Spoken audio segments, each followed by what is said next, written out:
Walang trabaho madali.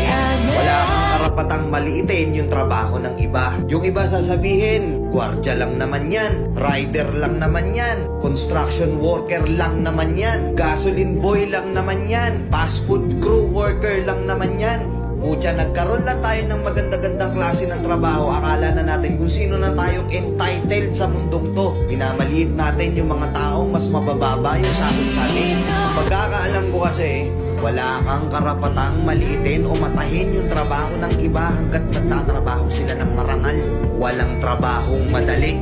Lahat nagdadaan sa hirap. Lahat nagsasakripisyo. Kaya kung iniisip mong porket maganda-ganda yung trabaho at malaki-laki yung sinasahod mo, mamaliitin mo na yung mga trabaho ng mga taong nagtatrabaho na mas maliit yung sahod sa'yo. Mag-isip-isip ka. Baka bawiin sa'yo yan. Baka biglang bumaliktad yung mundo at sila naman yung umangat. Kahit anong trabaho mo, magpakumbaba ka pa rin. Bilog ang mundo, hindi palagi nasa taas ka. Kaya hanggat maaari sa lahat ng oras, magpakumbaba ka. Diba? May kilala pa kayong ganito? Minsan na rin pa kayong nilait ng mga ganitong klaseng tao?